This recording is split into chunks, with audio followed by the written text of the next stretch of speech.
semangatnya luar biasa ya, sudah membuat grup sendiri konsentrasi, yaitu biasanya membuat grup konsentrasi itu belum pernah terjadi di awal-awal ya. Jadi sudah sangat semangat, dan mudah-mudahan semangat ini membuat Bapak Ibu lulusnya bareng-bareng di 1,5 tahun ya. Karena Amin. Widya Tama pun mendorong lulus cepat Bapak Ibu. Jadi kita tidak mau IPK-nya kecil, lulusnya lambat. Kita ingin mendorong lulusnya cepat dan IPK-nya tinggi. Ya, jurnal internasional, banyak prestasi dari Bapak Ibu. Karena ya semua pentingnya prestasi Bapak Ibu ya prestasi kita juga gitu. Jadi tidak ada istilah di lama-lama, justru di cepat-cepat ya. Jadi kalau Bapak Ibu mungkin sering dihubungi oleh prodi atau diburu-buru ya, nah itu tujuannya karena kita ingin Bapak Ibu cepat lulus ya. Jadi kalau Bapak Ibu mencari kampus yang cepat lulus, insya Allah di Widya Tama cepat lulus. Amin. Ya, Alhamdulillah. cepat-cepat harus lulus. Pak. Amin. Ya. Oke ya. Oke Bapak Ibu, jadi kemarin berarti yang lain sudah pernah Zoom ya? Dengan Sudah siapa? semua Pak. Sudah Siapa Pak. itu dosennya?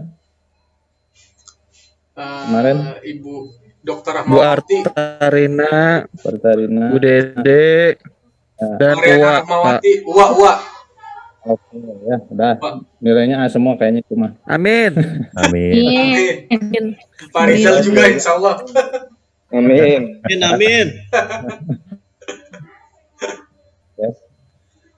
Jadi itu mah ya, jadi kan jadi Pak di Pasca itu bisa dikondisikan semuanya, artinya dosen itu paham ya, kita tidak mau mempersulit, yang penting kita bisa mendapatkan ilmu dan bisa berdiskusi. Tentu komponen nilai tetap dipenuhi ya. Nah, selama komponen nilai terpenuhi aman ya, ada dasar kita memberikan nilai yang terbaik gitu. Cuma nanti mungkin ada perbedaan B plus, amin atau A. Nah ini kan tergantung kepada performa, tetap untuk membedakan adalah performa ya. Jadi jarang kita nilai itu kecil, jarang, karena memang ini juga membantu mahasiswa tatkala S3.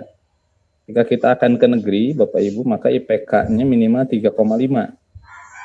Nah, jadi ini saya warning dari sekarang, IPK jangan sampai di bawah itu. Dan kita memang jarang sebetulnya di bawah 3,5 ya. Rata-rata 3,5, ada beberapa mungkin yang dapat di bawah 3,5, yaitu karena tadi ya komponen kehadiran dan nilainya kurang masuk, segala macam kurang lengkap, atau di mata kuliah tertentu karena kesibukan dan lain hal. Cuman itu pun sebetulnya pada dasarnya tatkala Bapak Ibu ada kendala di perkuliahan tertentu, sebelum atau sesaat setelah nilai keluar langsung konfirm ke dosen untuk melakukan semacam perbaikan lah gitu ya, Pak ini gimana solusinya Bapak Ibu supaya nilai saya tidak jelek ya. Dan itu difasilitasi dan harus ya. Jadi waktu saya dulu di Pasca di prodi itu diinformasikan pada dosen tolong difasilitasi supaya nilainya tidak kecil ya. Jadi semua sudah dikondisikan untuk melalui mekanisme gitu ya, mudah-mudahan semua Bapak Ibu ya. Nah itu Bapak Ibu sekalian, mata kuliah saya adalah Operating Supply Chain Management ya. Jadi mata kuliah ini sebetulnya konsep terbaru daripada manajemen operasi ya. Jadi manajemen operasi itu kan berevolusi atau bertransformasi ya, dari manajemen produksi, kemudian manajemen operasi, lalu kemudian ada enterprise resource planning ya. Saya yakin Bapak Ibu khususnya yang di manufaktur, kalau di kelas-kelas sebelumnya ada yang di kimia farma, di bio farma ya. Assalamualaikum. Waalaikumsalam. Waalaikumsalam warahmatullahi. Salam. Selamat datang Pak. Siapa? Ya. Jadi ada manajemen produksi, manajemen operasi, ada enterprise resource planning, dan sekarang ada operating supply chain management. Jadi ini adalah transformasi terbaru dari manajemen operasi atau manajemen produksi. Ya, dan saya yakin Bapak Ibu sudah menerapkan ini pada perusahaan Bapak Ibu ya, mungkin beberapa di antaranya, atau mungkin juga yang belum atau kurang familiar juga ada. Ya ini sebetulnya mata kuliahnya biasanya dipegang oleh jurusan teknik industri ya. Ya, jadi kompetensi aslinya ini mata kuliah dari teknik industri untuk manajemen operasi. Ya. Makanya kalau pada pembuatan modul ini saya kolaborasi dengan orang-orang teknik industri. Ya, jadi tidak menyusun sendiri dari manajemen karena ini kekuatan daripada materinya adalah dari orang teknik industri ya di manufaktur gitu. Nah, itu Bapak Ibu. Nah, seperti apa wujud daripada operating supply chain management ini? Nah, ini masih pada banyak yang masuk. Oke, 28 berarti 2 orang lagi. Waalaikumsalam warahmatullahi wabarakatuh. Waalaikumsalam. Oke, alhamdulillah komplit ya, tinggal nunggu 1 orang lagi. Hanya 30 maksimal ya. Jadi memang pengennya sih di antara 20 sampai 30 ya. Supaya efektif, terlalu sedikit nggak rame, terlalu banyak keramaian. Ya itu. Jadi kita cari yang paling baik di antara 20 sampai 30 mahasiswa. Distribusinya 30 mahasiswa maksimal. Ya, dan hanya di Widyatama yang kelas S2-nya bisa serame ini Bapak Ibu ya. Kalau bahasa Sundanya haneteun ya Bapak Ibu ya. Gitu. Karena terlalu sedikit juga kurang rame ya. Gitu. Ibarat kata Bapak Ibu strateginya nggak terlalu aktif gitu ya, nggak akan kelihatan terlalu terlihat ya. Karena banyak. Nah, kalau sedikit kan repot juga. Jadi aman lah ya. Perkuliahan 20 sampai 30 orang. Oke, Bapak Ibu, apa itu supply chain management? Ya, saya share screen saja supaya tidak berlama-lama.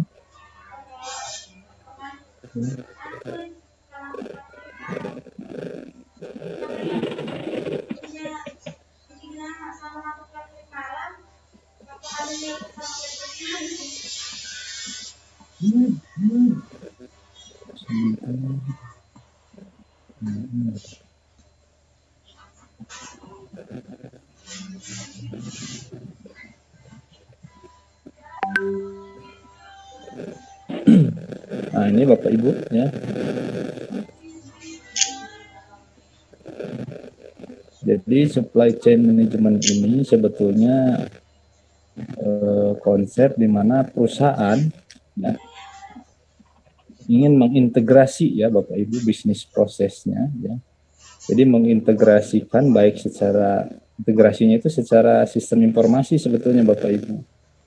Ya, jadi nanti terjadi integrasi antara supplier, perusahaan yang memproduksi dengan konsumen. Nah, jadi yang disebut dengan enterprise resource planning ini adalah adanya integrasi secara sistem informasi antara supplier, produsen, dan konsumen.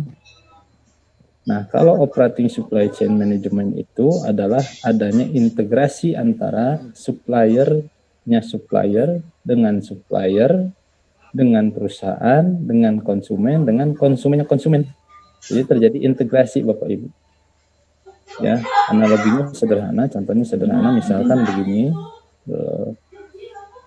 Ketika kita adalah perusahaan manufaktur pembuat mobil, ya, maka supplier kita adalah supplier ban. Nah, suppliernya daripada supplier ban adalah perusahaan karet. Nah, itu yang disebut supplier of supplier. Ya. Kemudian konsumen dari perusahaan kita adalah misalkan dealer nih. Lalu kemudian konsumennya konsumen adalah perusahaan atau individu-individu. Nah, jadi operating supply chain management ini adalah ada integrasi secara sistem ya antara perusahaan,